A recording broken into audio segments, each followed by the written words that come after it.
Hey guys, welcome back to Fiction Friday. I'm AJ Farisi, and this week I'm going to read my second in-transit book of One Summer by David Baldacci.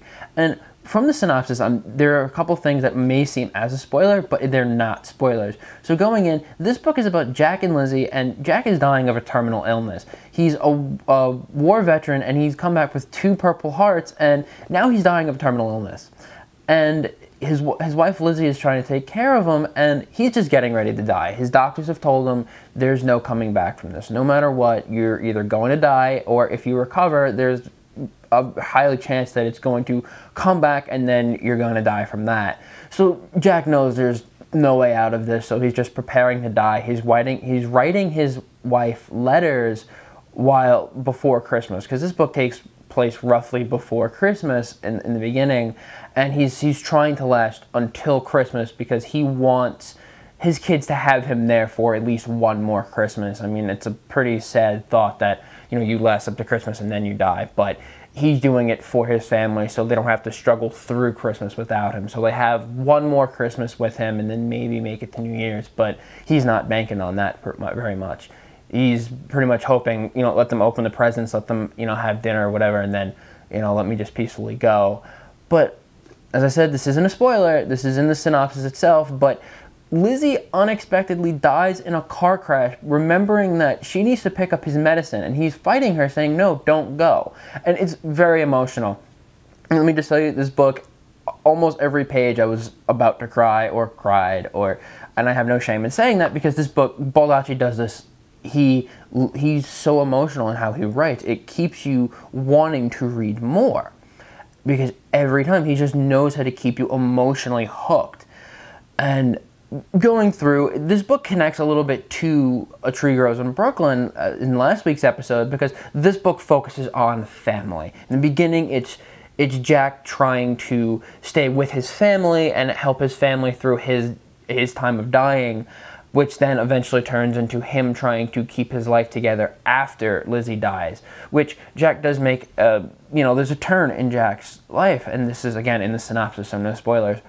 And before he had died, he remembers Lizzie telling him, that they had a house in South Carolina. Now, I forget the name of the town in South Carolina, but it's a fictional town, and I've noticed in, like, the King and Maxwell series by Baldacci, he creates fictional towns, but his imagery of these towns are so beautiful, especially in One Summer, where he has the descriptions of the beach and the beach house itself, how it's a little run down, and the lighthouse that Lizzie talked about in the beginning, and how she, you know, talked about growing up, and then the little stores and the bar that's based off of classic rock, and all of these other little pieces of town, and like how different people in the town act, like some of the teenagers act.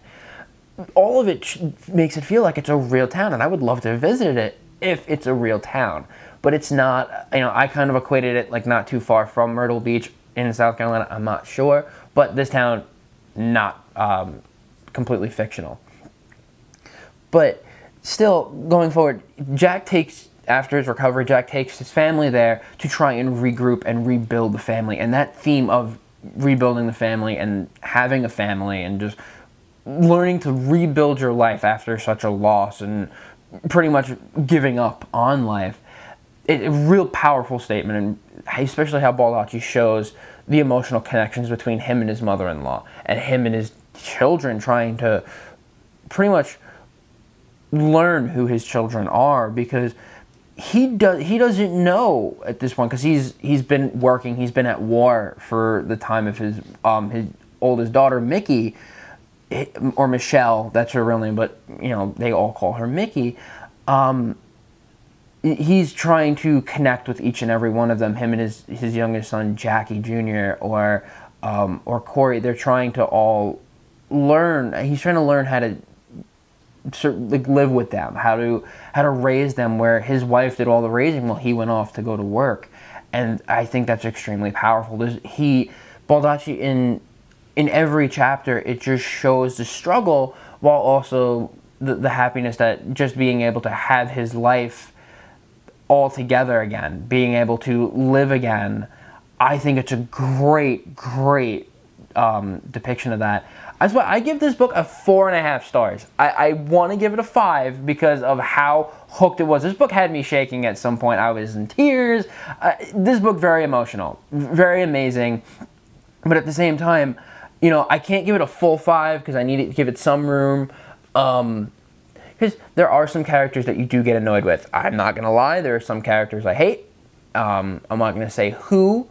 But Jack and his family, I kind of have a connection to them, not, you know, with him dying, but it just, you feel connected to them because Baldacci gives such vivid imagery of how the family is feeling and the struggles they're going through. And that's not, you know, I don't know this connection, but while reading it, you feel connected to that. You feel connected to this book. And that's why I give this book a 4.5 stars.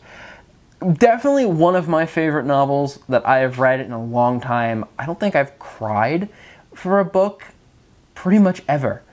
So I love this book. I definitely recommend picking it up to anyone who likes just generalized fiction. This isn't like a crime or anything. This is just general fiction.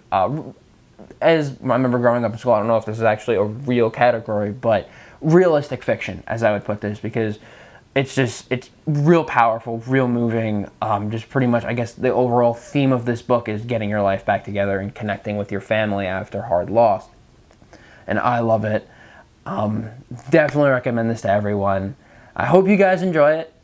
Please let me know if you have any recommendations. Please drop them at my website at the links down below. I know in a couple episodes I was saying above, but now they're all below in the description. So please check out the website. If you want any recommendations for books that I should read and I should review, definitely let me know. Hope to hear from you guys. Thank you. Alright guys, this is the big day. This is the cover release day of my novel, Through the Border Gates. On my website, under the novel section, there's already the synopsis that would be in like the inside cover of the dust jacket or on the back cover of the book. But this is the cover release day. I don't have this anywhere. If you've been following my Facebook, you know that as my cover photo, it just says under construction because right after this video airs, there's going to be a brand new banner up on the Facebook that's basically the Through the Border Gates cover release. So you're going to have a picture of the cover and whatnot. But here is my cover. This I am extremely proud of.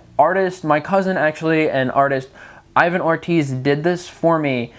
We discussed how it was going to look, and this is the artwork that he came up with, and I am extremely happy with this. I think this is a gorgeous front cover. I think it really tells like the whole scenery of how my novel is. It really gives a little bit of how the novel is going to look on the inside, how it's a bit dystopian, how it's a bit Western, but it also takes place in New York City, which is a very odd thing. But I think with like shows like Westworld that just came out, I think this whole sci-fi Western genre is really starting to pick up because this isn't normal. You don't have like a Western that takes place in the future, that takes place in the East, but you know, it's a bit different. It's my spin on a pretty old genre because nobody really writes Western anymore, or if they do, it's, you know, no one really reads it. So this whole sci-fi twist to it where it takes place in the future, where instead of us moving forward with technology, we can kind of move back.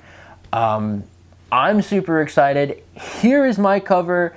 If you guys haven't already, go over to the event in the Facebook page and comment, share it with all your friends, and I'm going to put you guys in a free giveaway of a signed copy of this novel. So you'll get it pretty soon, even though it's not in print. So you're going to get an advanced signed copy of my novel. If you guys sign up for the event and share it with all your friends, recommend it to people you know would, you know, just like to read a pretty wild and intense action fiction novel. I'm excited. Hope you guys are too. Let me know what you think. See you guys.